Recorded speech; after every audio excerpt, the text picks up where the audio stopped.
Assalamualaikum warahmatullahi wabarakatuh. Waalaikumsalam warahmatullahi wabarakatuh.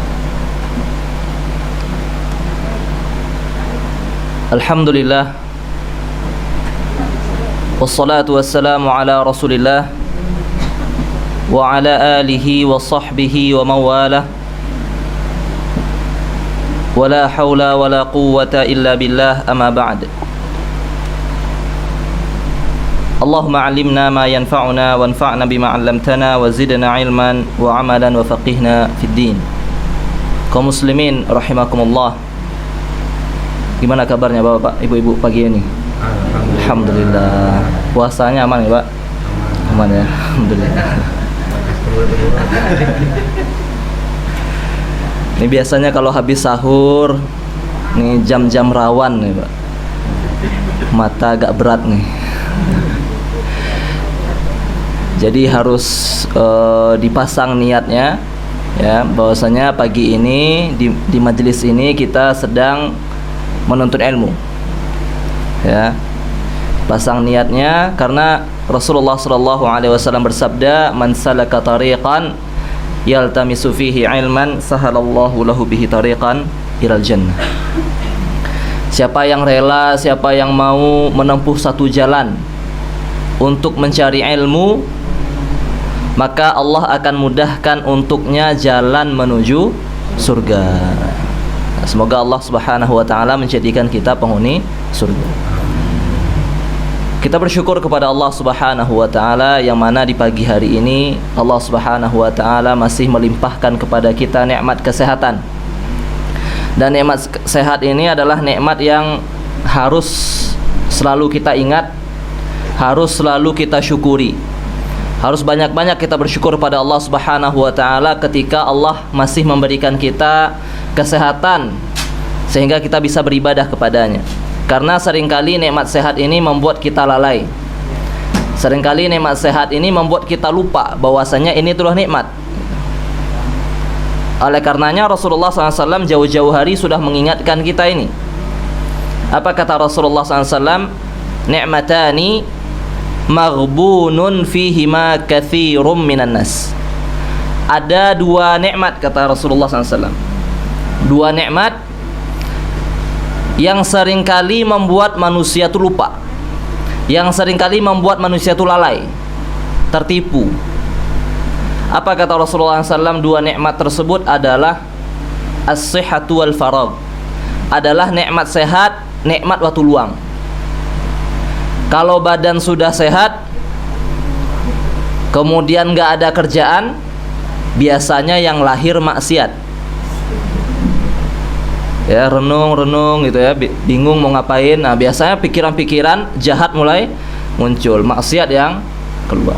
Oleh karenanya banyak-banyak kita harus mengingat itu adalah nikmat dan mensyukurinya. Karena kalau tidak, nikmat ini bisa berubah menjadi musibah. Ya, la in syakartum la zidannakum wa la in kafartum inna adzabi lasyadid. Kalau kalian mensyukuri nikmatku, kata Allah Subhanahu wa taala, aku akan tambah. La in kafartum, tapi kalau tidak mau mensyukuri nikmat, kufur kepada nikmatku, kata Allah Subhanahu wa taala, ingatlah bahwasanya azabku pedih. Kemudian salawat beriring salam semoga selalu Allah curahkan kepada suri tauladan kita, Nabi Muhammad sallallahu alaihi wasallam. Semoga salawat dan salam tersebut juga Allah curahkan kepada keluarga beliau, sahabat beliau, dan orang-orang yang senantiasa mengikuti jejak langkah beliau sampai akhir zaman nanti. Bapak-bapak, ibu-ibu, saudara-saudari kaum muslimin yang dimuliakan oleh Allah Subhanahu wa taala.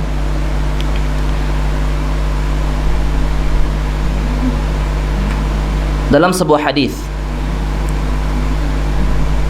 pernah Rasulullah sallallahu alaihi wasallam bersabda, "Tudna syamsu yaumal qiyamati minal khalqi."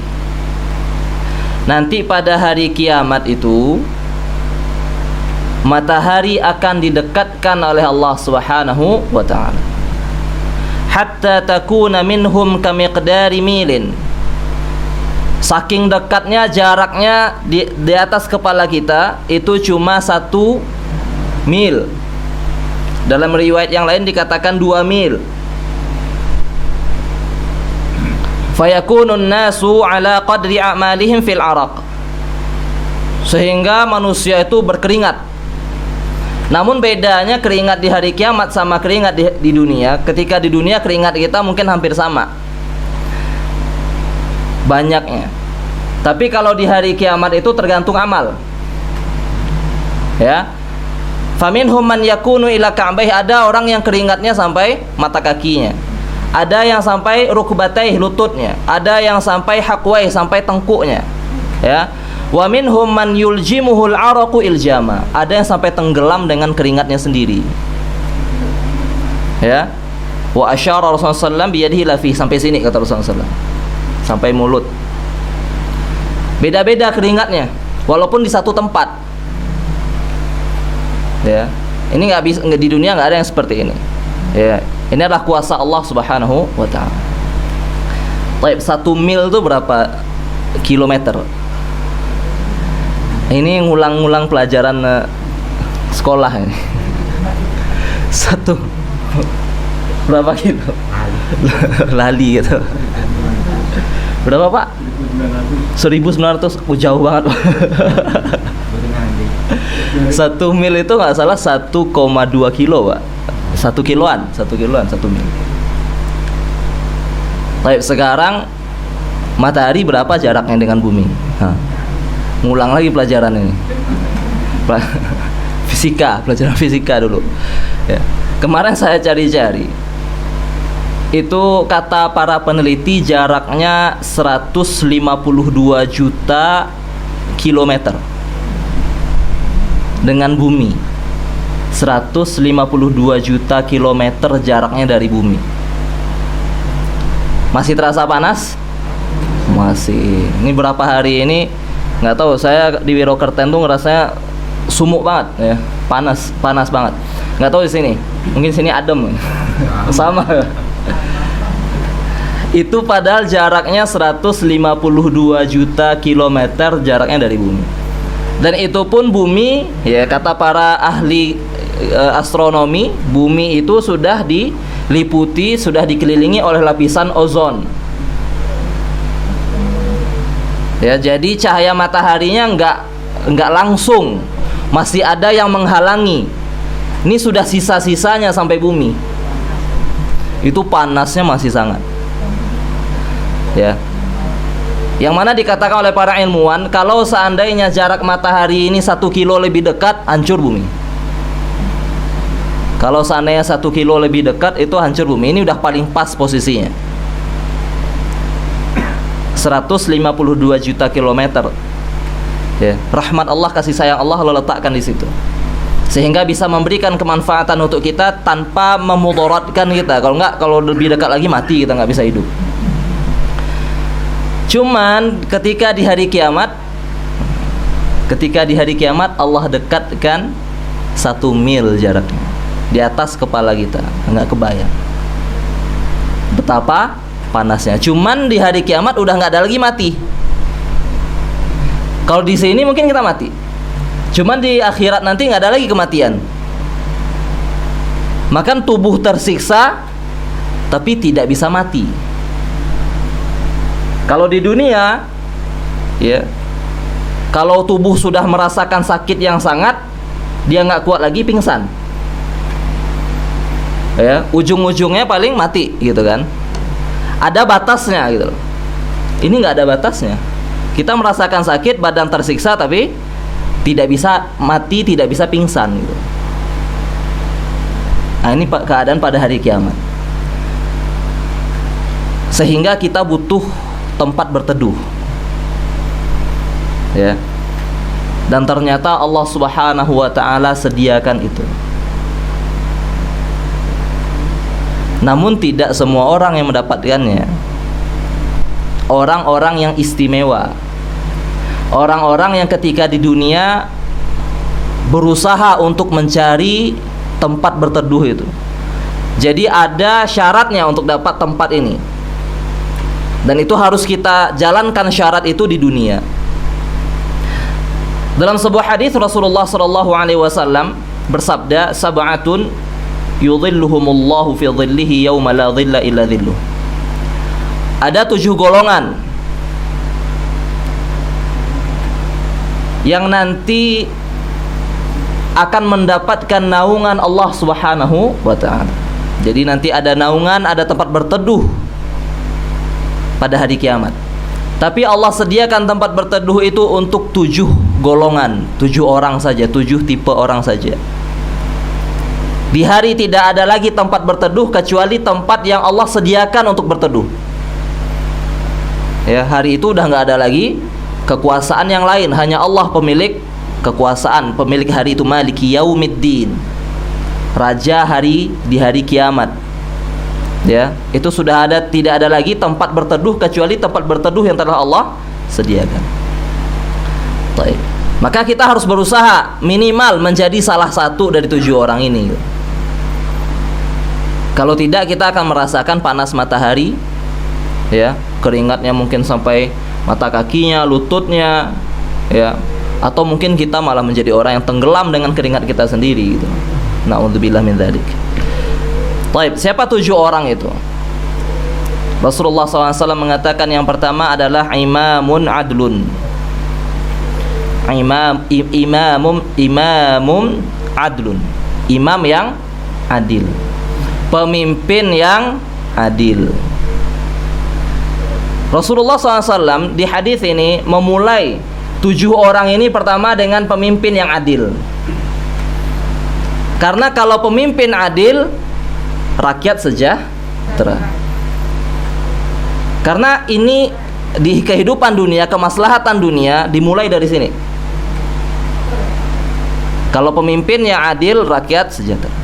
Dan Rasulullah SAW juga mulai hadis ini dengan pemimpin yang adil, karena menjadi pemimpin yang adil itu berat sekali. Ya. Sekarang kita protes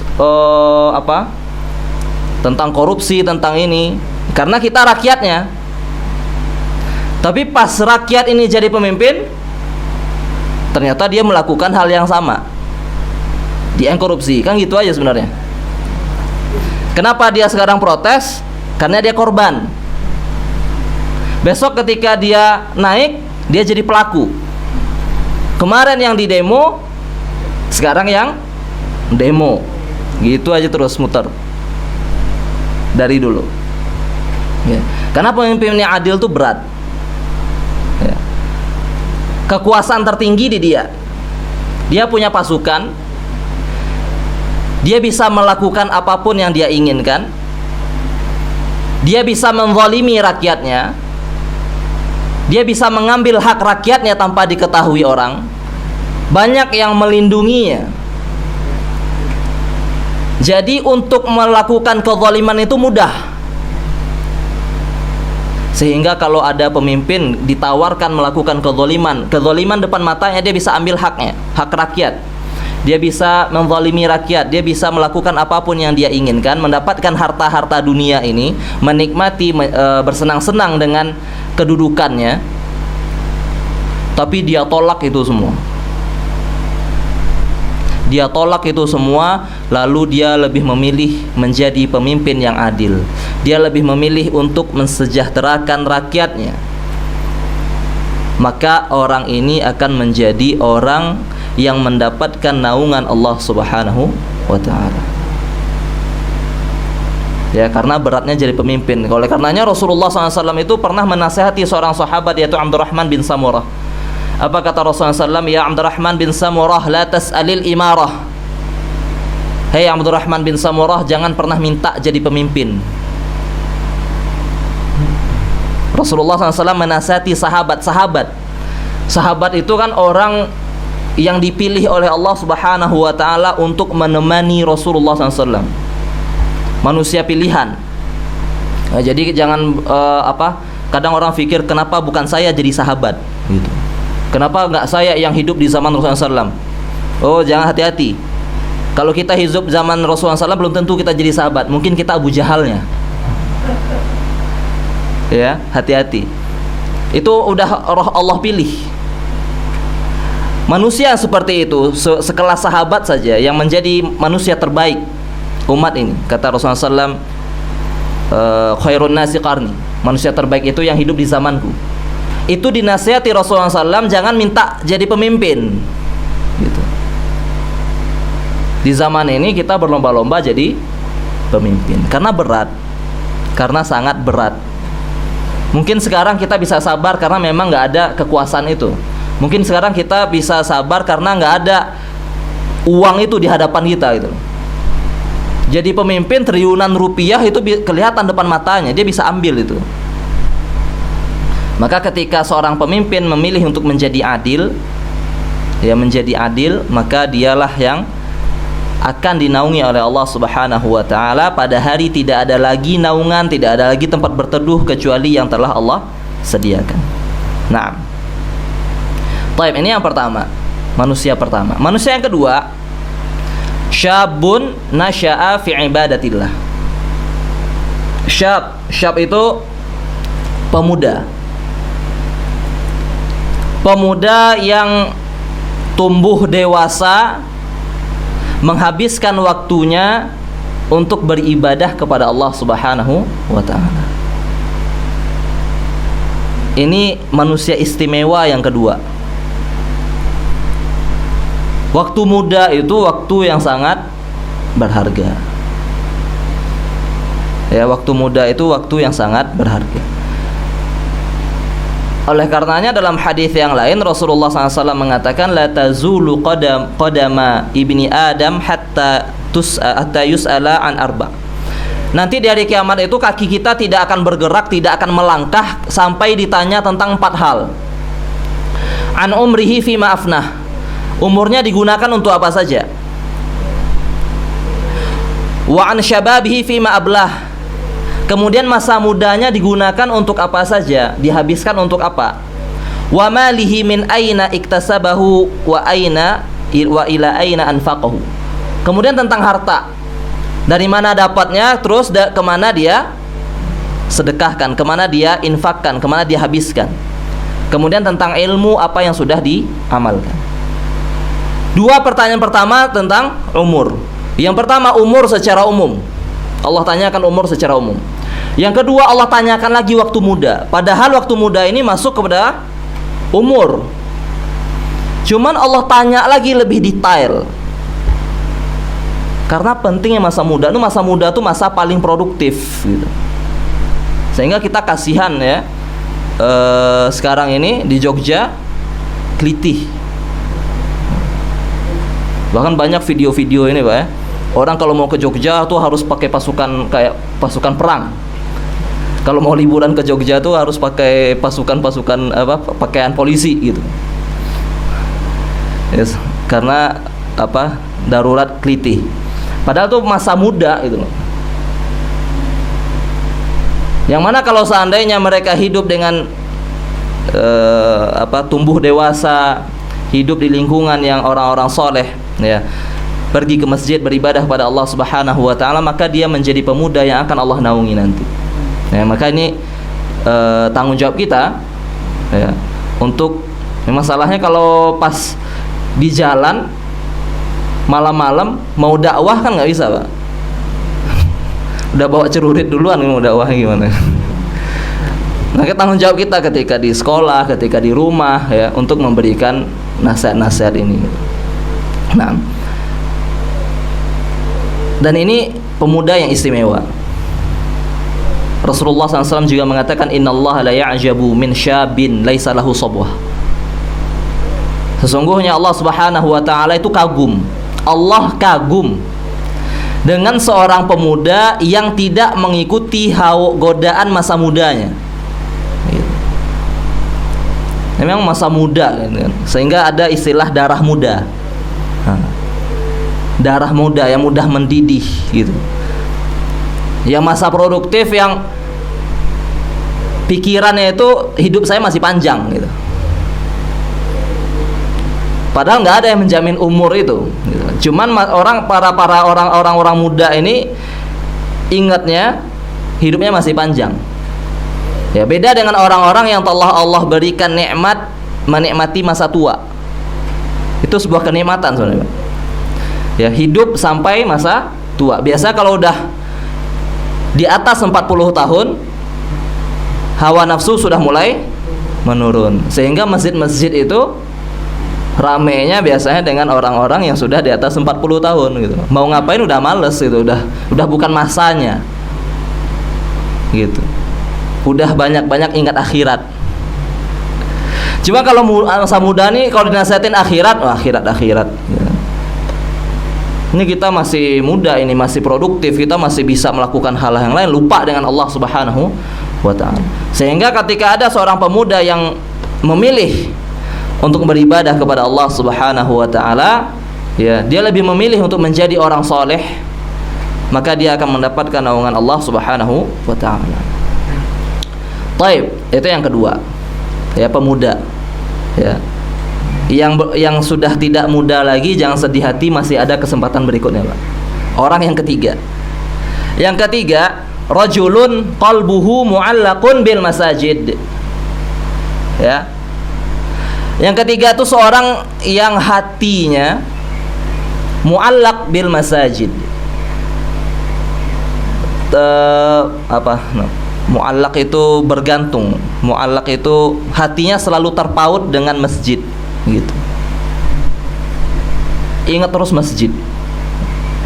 Nanti udah jam 10 pagi yang diingat, dilihat jam, masih 1,5 jam lagi sholat zuhur gitu ya. Pokoknya hatinya gelisah kalau nggak ke masjid gitu. Udah nanti selesai zuhur, udah jam 2, dia lihat jam, 1 jam lagi sholat asar. Jadi dia udah lihat waktu untuk sholat, karena dia ingin untuk pergi ke masjid melaksanakan sholat gitu. Ini orang yang akan Allah naungi nanti di hari akhir. Selalu rindu dengan sholat. Maka hendaklah kita menjadi orang-orang yang seperti itu. Karena apa? Dia menyadari sholat itu bermunajat dengan Allah. Sholat itu waktunya kita berbisik-bisik dengan Allah, ngobrol dengan Allah. Karena ketika kita baca Al-Fatihah, Alhamdulillahi Rabbil Alamin, apa kata Allah Subhanahu wa ta'ala? Hamidani Rabbi, hambaku telah memujiku. Lalu kita ucapkan Ar-Rahmanir Rahim, apa kata Allah? Majjadani Rabbi, hambaku sudah mengagungkanku. Lalu kita baca Maliki Yaumiddin, apa kata Allah? Athna alayya abdi, hambaku sedang menyanjungku. Iyyaka na'budu wa iyyaka nasta'in, hadza li wa li 'abdi ma sa'al. Ini adalah untukku, ya Allah, hanya kepadamu kami beribadah, ya Allah, hanya kepadamu kami minta pertolongan. Ini untukku, kata Allah, dan untuk hambaku apapun yang ia minta. Jadi ketika kita ucapkan ini, ya, hadirkan perasaan bahwasanya Allah menjawab perkataan kita. Jadi bukan obrolan satu arah, enggak, Allah balas. Nah, ini yang dirasakan ketika kita sholat, kita benar-benar berhadapan dengan Allah Subhanahu wa ta'ala. Oleh karenanya Rasulullah SAW, bapak-bapak, ibu-ibu kaum muslimin dimuliakan oleh Allah Subhanahu wa ta'ala, Rasulullah SAW ketika ingin menyuruh Bilal bin Rabah, muadzin beliau, untuk iqamah, apa kata beliau? Ya Bilal, arihna bis shalah. Bilal, ayo kumandangkan iqamah. Arihna bis shalah. Ayo segera dirikan sholat agar kita bisa istirahat dengannya. Jadi sholat itulah waktu istirahat Rasulullah SAW. Ini kehidupan dunia capek gitu. Ya, banyak pikiran, ya, di kerjaan ada masalah sama atasan, pas jualan kok nggak laku-laku, pusing, stres.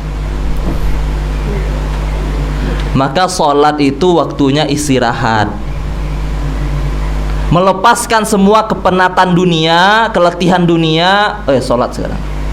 Arihna bis shalah, ya Bilal, cepat dirikan sholat agar kita bisa istirahat dengan sholat itu.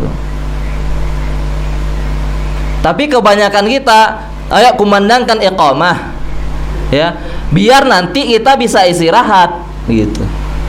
Jadi cepat-cepat sholatnya, biar habis sholat bisa istirahat gitu. Sehingga kalau imam panjang-panjang, aduh panjang bacanya. Udah tahu kita banyak masalah, pas sholat juga masalah, imamnya panjang bacanya ya. Tapi kalau orang yang sudah menikmati sholat gitu kan, alhamdulillah, semakin panjang semakin asik. Latihan sedikit demi sedikit ya, itu. Tapi inilah keistimewaannya gitu loh. Karena itu istimewanya orang ini. Kenapa hatinya itu terpaut dengan sholat terus gitu. Dia ke dunia, dia keluar masjid itu karena ada kewajiban lain. Ada anak yang harus dinafkahi, ada istri yang harus dinafkahi, ada kewajiban-kewajiban itu yang membuat dia keluar dari masjid gitu. Karena Islam juga tidak menyuruh hambanya di masjid terus dari subuh sampai subuh lagi masjid terus. Enggak kerja, Pak, enggak. Kalau Allah kasih rezeki, datang rezeki itu. Enggak gitu didikan Islam. Didikan Islam, fantashiru fil ard, bertebaran di muka bumi, cari rezeki itu. Itu yang membuat dia keluar masjid. Tapi kalau sudah datang waktu sholat lagi, baru dia kembali ke masjid. Dia tinggalkan semua pikiran dunianya di luar masjid gitu loh. Jangan dibawa sampai sholat. Kadang pas sampai sholat masih ngitung modal. Tadi modalnya 50.000, laku 3, malah ngitung bisnis dagangnya di sholat gitu. Kadang kunci rumah hilang, ingatnya pas sholat. Kunci motor hilang, ingatnya pas sholat. Di mana tadi kayaknya naruhnya di sini. Sampai salam, baru sadar, oh tadi lagi sholat. Lupa lagi sholat itu. Jadi badannya gerak sendiri gitu karena saking biasanya. Ya, maka cobalah untuk merasakan ya nikmatnya sholat. Karena ketika sholat itu kita sedang berhadapan dengan Allah nih. Bayangkan kalau sana di depan kita tuh sultan gitu loh. Kita dipanggil sultan nih ke keraton. Mungkin nggak kita mikir-mikir yang lain depan sultan ngobrol? Sultan lagi ngomong terus kita mikir dagangan kita tadi belum laku nih kayak. Kan nggak berani kita. Ini bagaimana di hadapan Allah Subhanahu wa ta'ala kita sedang sholat gitu. Ya Allah yang ngasih kita rezeki semuanya ini gitu. Maka rasakan kita ada di hadapan Allah Subhanahu wa ta'ala. Taib, itu orang yang ketiga. Yang keempat, rajulani tahabba fillah ijtama'a alaihi waftaraqa alaihi. Dua orang yang bersahabat, yang bersaudara ya, saling mencintai karena Allah Subhanahu wa ta'ala. Dia menjalin hubungan persahabatan ini, dia menjalin hubungan persaudaraan ini karena iman kepada Allah Subhanahu wa ta'ala. Dan ikatan iman, sebagaimana disebutkan oleh para ulama, ikatan iman itu jauh lebih kuat harusnya daripada ikatan darah. Ya, daripada ikatan darah. Karena yang menyatukan kita adalah keyakinan kita kepada Allah Subhanahu wa ta'ala. Yang menyatukan kita adalah kedudukan kita sebagai hamba Allah Subhanahu wa ta'ala. Yang menyatukan kita adalah tujuan kita mencari ridha Allah. Yang menyatukan kita adalah keinginan kita untuk bareng-bareng masuk surga Allah Subhanahu wa ta'ala. Karena itu Allah Subhanahu wa ta'ala berfirman, innamal mu'minuna ikhwah. Sesungguhnya orang-orang yang beriman itu bersaudara. Ya, orang-orang yang beriman itu bersaudara. Dia bersahabat, dia bersaudara bukan karena tujuan dunia, tapi tujuan akhirat. Ya. Kadang orang kan mendekat itu karena ada keuntungan dunia. Kalau kita sudah jatuh, sudah tidak lagi bisa memberikan keuntungan, dia pergi. Ya. Dan kebanyakan hubungan yang ada di dunia ini ya, itu karena ada kemanfaatan duniawi. Kenapa dia dekat? Ya, karena orang itu ada uangnya. Kenapa dia baik? Karena orang itu bisa mendatangkan keuntungan. Dia atasannya, dia bosnya, dia punya link ke sana, ke sini. Kalau kita dekat dengan dia, berarti kita juga bisa dapat link ini, kita bisa diuntungkan. Tapi kalau orang itu bangkrut, hilang kekayaannya, sahabatnya ini pergi. Bukan itu sahabat yang hakiki, sahabat sejati bukan itu. Sahabat sejati orang yang bareng-bareng, yuk kita sama-sama beribadah pada Allah, sama-sama mencari tujuan akhirat, ya. Karena itu juga Rasulullah SAW juga bersabda, inna awthaqa umural iman an tuhibba fillah wa tubghidha fillah. Ikatan, ya, yang kuat, ikatan iman yang paling kuat itu adalah ketika engkau mencintai karena Allah dan membenci juga karena Allah Subhanahu wa taala. Ya. Kenapa dekat dengan orang itu? Karena dia orang soleh. Karena saya ingin dekat dengan dia agar dia memberikan pengaruh kepada saya, agar kita sama-sama termotivasi beribadah kepada Allah Subhanahu wa taala. Kalau tidak, bahaya. Persahabatan di dunia ini kalau tidak dibangun di atas iman, nanti di akhirat jadi musuh. Al-akhilla, kata Allah Subhanahu wa taala, al-akhilla yauma idzin ba'dhum li ba'din aduwwun illal muttaqin. Orang-orang yang dulu di dunia dekat sekali, sahabat, itu kalau ada si A pasti ada si B, kalau ada si B pasti ada si A. Kalau kita lihat dia jalan sendiri itu aneh, karena berdua terus kemana-mana. Sahabat dekat banget itu loh, teman curhat. Nah, bahasa orang sekarang teman curhat. Kalau ada apa-apa dia curhatnya sama si A ini, gitu. Ini kalau tidak dibangun di atas iman, nanti ketika Allah bangkitkan kita nih saling musuhan dua. Orang-orang yang bersahabat itu, kata Allah Subhanahu wa taala, pada hari kiamat nanti akan bermusuhan satu dengan yang lainnya. Ya, kenapa tidak sholat? Oh, karena saya teman sama si B. Dia gimana cara menyelamatkan dirinya? Oh, si B, ya Allah, si B yang ngajak saya nggak sholat, ya Allah. Dia yang salah. Terus si B nya juga balas, kamu juga nggak mau sholat.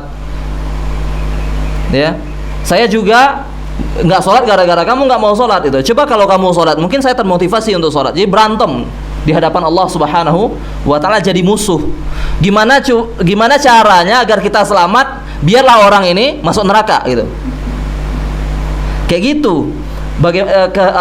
Karena apa? Neraka itu sudah terlihat. Kalau sekarang bahkan ada orang yang nantang neraka, gitu kan? Kalau seandainya nanti di surga dipenuhi orang-orang kayak gitu, yang dia benci, biarlah saya masuk neraka. Ada yang nantang seperti itu. Karena apa? Neraka nggak terlihat sekarang gitu. Ada yang berani seperti itu. Padahal Allah Subhanahu wa taala katakan, Rasulullah SAW katakan, api di dunia ini dibandingkan dengan api neraka itu 1:70. Ini Allah cuma turunkan 1%-nya nih ke dunia ini. Itu kalau kita letakkan jari kita, oh, udah kebakar, rumah aja kebakar, ya. Apalagi nanti 70 kali lipat di akhirat itu. Itu kita letakkan jari kita udah nggak ada lagi bersisa. Itu api neraka. Maka ketika neraka terlihat, dia udah nggak mikir saudara, dia udah nggak mikir sahabat lagi. Gimana caranya dia nyelamatin dirinya? Illal muttaqin, kata Allah, kecuali orang-orang yang bertakwa, kecuali orang-orang yang bersaudara, bersahabat dibangun di atas ketakwaan. Ya, semoga Allah Subhanahu wa taala jadikan hubungan kita adalah hubungan yang dibangun di atas takwa dan keimanan kepada Allah Subhanahu wa taala. Nah, ya, sehingga kita nanti di akhirat semoga bisa saling memberikan syafaat. Ya.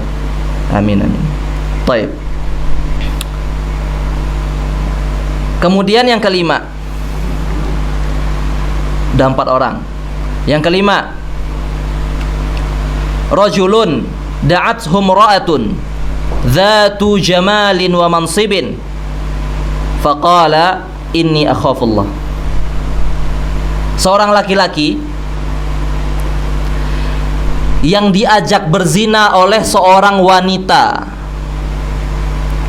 dzatu jamalin, cantik jelita, wa mansibin, dan punya kedudukan dan pangkat. Jadi di masyarakat dia terkenal, di masyarakat dia terpandang, dan cantik jelita.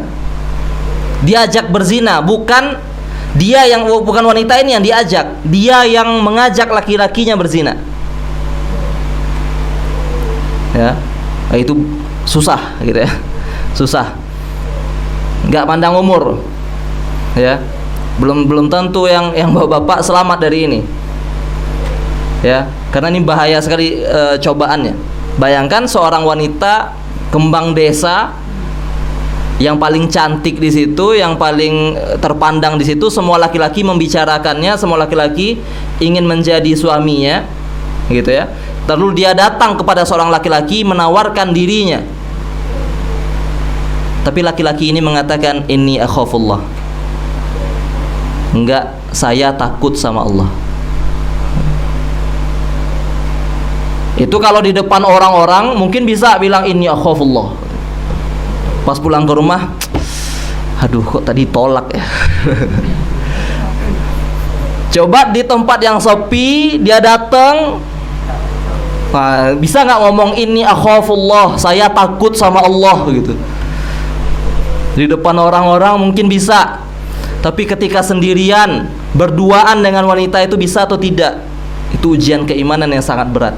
Tapi laki-laki ini istimewa, dia katakan enggak, ini akhafullah, takutnya sama Allah Subhanahu wa taala mengalahkan nafsunya.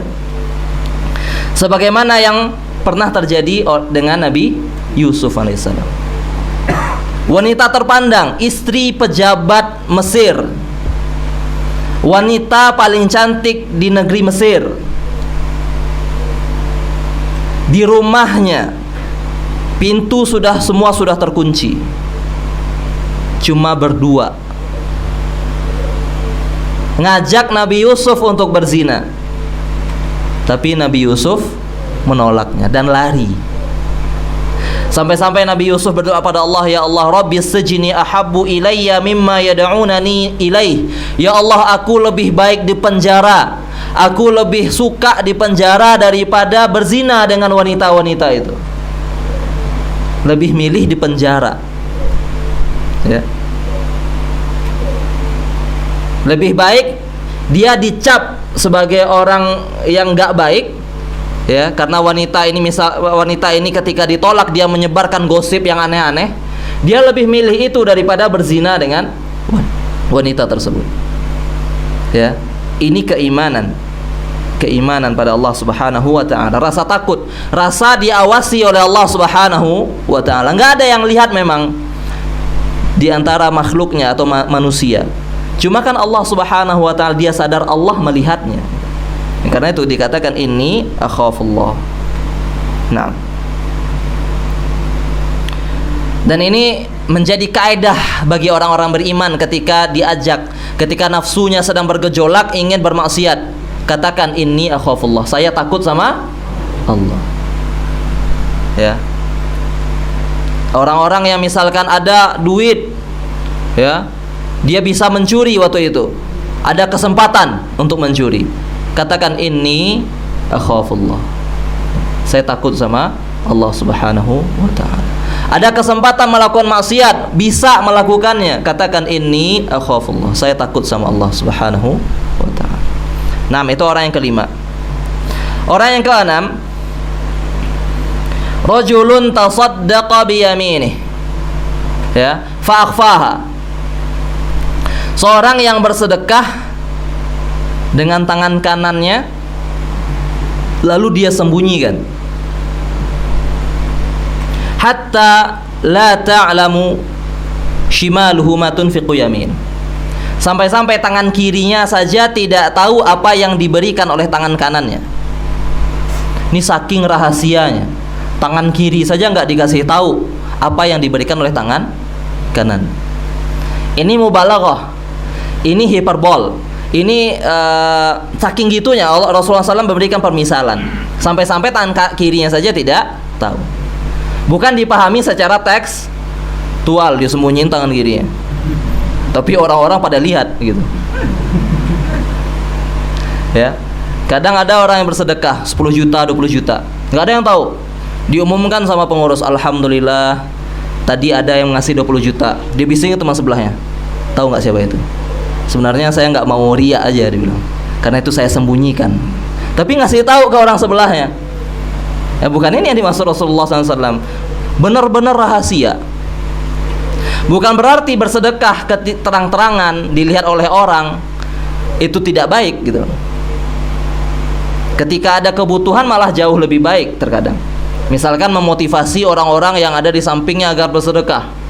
Terus dia tampakkan, dia mulai dulu agar orang-orang terpancing. Ini nggak apa, bagus gitu.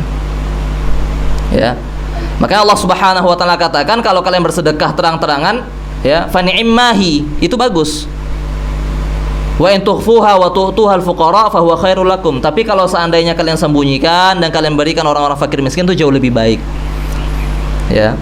Bukan haram hukumnya sedekah di hadapan orang. Cuman lebih baik sembunyi. Kenapa? Lebih bisa ikhlas. Nggak ada yang tahu nih. Karena orang kadang-kadang bersedekah itu ingin diketahui kalau dia orang baik gitu. Orang yang dermawan, masa nggak tahu? Masa nggak tahu dia kalau saya bangun masjid gitu? Harus tahu orang kalau saya ini dermawan gitu. Kadang-kadang ada perasaan seperti itu, maka itulah disembunyikan dengan dibantu dengan bersedekah secara sembunyi-sembunyi. Jadi orang nggak ada yang tahu, sehingga dia bisa lebih ikhlas. Dan ini yang pernah dilakukan oleh ulama-ulama terdahulu. Apa yang dilakukan mereka? Bawa gandum, karung gandum, ya, malam-malam, tengah malam, taruh depan pintu rumah orang. Nggak ada yang tahu kecuali ketika meninggal. Kenapa? Karena ketika dia meninggal, nggak ada lagi yang naruh itu. Dan ketika dimandikan ada bekas hitam di sini. Ternyata dia gontong sendiri. Dan itu adalah yang terkenal seperti adalah Muhammad bin Husain bin Ali, cucunya Rasulullah SAW. Cucunya Rasulullah SAW angkat sendiri karung gandum, taruh di depan rumah orang. Ini Masya Allah. Nanti malam siap-siap Pak. Ini habis kajian ini banyak yang termotivasi. Nanti depan ada karung-karung beras di depan rumah. Nasi merah aja. Nasi merah. Ada requestnya loh. Ini orang yang ke-6, orang yang terakhir, orang yang ke-7. Orang yang ke-7. Rajulun khala binafsihi, ya. Orang yang berkhalwat, orang yang sendirian. Fadzakarallaha, kemudian dia berzikir kepada Allah Subhanahu wa taala, fafadat ainah, tidak terasa air mata mengalir di pipinya. Ya, orang yang sendirian berzikir kepada Allah Subhanahu wa taala, mengingat dosa-dosanya, ya. Ya Allah, siang tadi saya berdosa ini, ya Allah, saya hamba pendosa datang kepadamu ya Rabbi, memohon ampunanmu. Zikir pada Allah terus, minta ampun pada Allah, tak terasa air mata mengalir di pipinya karena takut pada Allah Subhanahu wa taala, karena rindu bertemu Allah Subhanahu wa taala. Ini orang yang Allah naungi nanti di hari akhir. Dan ini susah sekarang. Ya. Apalagi ada gadget. Kita kalau sudah sendirian yang ingat HP, Pak. WA, status, YouTube itu udah nggak terasa. Yang menghentikan hanya kuota, Pak. Tapi kalau sudah pakai WiFi gitu ya, oh itu udah unlimited itu. Udah nggak terbatas main HP-nya. Sendirian yang dilihat HP terus gitu. Sampai ada istilahnya setan gepeng gitu ya. Setan diikat di bulan Ramadan. HP ini loh nggak keikat-ikat nih, nggak dirantai. Ya, subhanallah. Jadi jarang zikirnya. Ya kadang aplikasi Quran di HP. Aku pegang HP terus, oh baca Quran, gitu. Tapi kan sering kali baca Quran terus datang WA tuh kan. 1 detik, 2 detik baca Quran, Bismillahirrahmanirrahim, Alif Lam Mim. WA-nya 10 menit. Balas dulu, lihat status WA dulu, habis itu baru Quran lagi. Nggak selesai Qurannya, nggak selesai zikirnya. Mau zikir pagi, lihat HP, ya, ujung-ujungnya Facebook juga, gitu, Instagram juga, subhanallah, ya. Jadi susah zaman sekarang. Maka semakin susah semakin besar pahalanya. Makanya karena itu dijadikan orang yang istimewa. Dia ketika sendirian bukan maksiat, dia sendirian dia malah memilih zikir kepada Allah Subhanahu wa taala. Dia lebih memilih mengingat dosa-dosanya, dia lebih memilih muhasabah. Dia lebih memilih mengevaluasi dirinya. Banyak dosa yang banyak dosa yang telah dia lakukan, sedangkan kenikmatan tetap Allah berikan kepada dirinya. Dia tetap merasakan nikmat-nikmat Allah, bergelimangan kenikmatan, bergelimangan harta, rezeki dan sebagainya. Dia masih bisa bernafas pada hari ini, masih bisa sahur tadi pagi, nanti sore masih bisa berbuka, gitu ya. Cuma dia balas Allah Subhanahu wa taala bukan dengan amal soleh, tapi dengan kemaksiatan dan dosa. Ini yang dia ingat, lalu dia menangis pada Allah Subhanahu wa taala, menangis karena Allah Subhanahu wa taala. Ingat akan dosa-dosanya, ingat nikmat-nikmat Allah begitu banyak. Ya, ini orang-orang yang spesial. Ya, inilah 7 orang yang disebutkan oleh Rasulullah SAW yang akan dilindungi nanti, akan dinaungi nanti, akan diberikan tempat berteduh dari panasnya matahari yang jaraknya cuma 1 mil dari atas kepala kita. Ya. Para ulama mengatakan mengapa mereka dapat balasan seperti itu. Ya. Mereka dilindungi dari panasnya matahari di hari kiamat karena ketika di dunia mereka melawan, mereka tahan panas hawa nafsunya. Jadi hawa nafsunya bergejolak, dia tahan panas jiwanya. Tapi dia tetap tahan itu, sehingga pada hari kiamat nanti Allah lindungi dia dari panas matahari. Ya, karena dia rela menahan panas hawa nafsunya, panas jiwanya, Allah lindungi dia dari panas matahari. Dan Ramadan ini adalah kesempatan paling besar, kesempatan paling besar untuk menjadi 7 orang ini, karena memang puasa itu tujuannya adalah melatih kesabaran jiwa. Ya, melatih kesabaran jiwa. Kita rela tinggalkan makan minum kita, nafsu kita tinggalkan karena Allah Subhanahu wa taala. Kalau kita hadirkan makna ini terus ketika kita puasa, jiwa kita terlatih. Sehingga dalam hal yang lain ketika sholat, ya, kita tahan beratnya karena apa? Karena Allah Subhanahu wa taala. Ya, besoknya kita ingin mengeluarkan zakat, kita yang bersedekah, berat. Harta kita yang kita cintai kita harus kasihkan. Kita tahan itu, kita sabar. Karena apa? Kita tahu di situ, ya, adalah sesuatu yang Allah cintai. Hadirkan rasa ini, itulah puasa, itulah 30 hari ini kita dilatih agar kita bisa mengendalikan nafsu kita. Nih loh, dari fajar, dari subuh sampai maghrib bisa nggak makan, bisa menahan nafsu. Gara-gara apa sih? Kan gara-gara ingin mencari ridha Allah. Maka praktekkan itu dalam semua lini kehidupan kita. Ketika ditimpa musibah, kita tahan, kita sabar. Ya, karena kita tahu Allah Subhanahu wa taala ridha dengan itu. Ya, semoga Allah Subhanahu wa taala ya menerima ibadah puasa kita, menerima ibadah qiyam kita, menjadikan kita nanti di akhir Ramadan ya menjadi orang-orang yang bertakwa. Ya, dan semoga Allah Subhanahu wa taala jadikan kita, kalau tidak menjadi 7 golongan ini, menjadi salah satu dari 7 golongan ini. Wallahu taala a'la wa a'lam. Tapi sebelum saya tutup, untuk yang ingin sholat syuruk mungkin Pak ya. Nah, kemarin saya lihat di Google, saya cari di Jogja itu waktu syuruk itu 5.40. Nah, ini mungkin ada yang ini waktu terbitnya, maksudnya waktu terbitnya itu 5.40. Jangan sholat, tapi jangan sholat di waktu terbit matahari ya.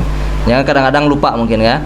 Jangan sholat di waktu terbit matahari. Waktu syuruk itu, sholat syuruk itu sholat yang dilakukan ketika matahari sudah terbit dan tinggi setinggi tombak gitu. Yang para ulama katakan kira-kira 12 menit sampai 15 menit setelah waktu terbit matahari. Itu yang waktu sholat syuruk. Jadi kalau sekarang kita stop, yang ingin sholat itu berarti kan agak nunggu sekitar 5 menit lagi. Ya, wallahu taala alam. Ya, semoga ini bisa menjadi motivasi terutama bagi diri saya pribadi dan untuk jamaah sekalian. Mohon maaf atas segala kekurangan dalam penyampaian. Sallallahu wasallam wa baraka ala nabiyyina Muhammad wa ala alihi wa sahbihi. Subhanakallahumma bihamdik asyhadu an la ilaha illa anta astaghfiruka wa atubu ilaik. Assalamualaikum warahmatullahi wabarakatuh.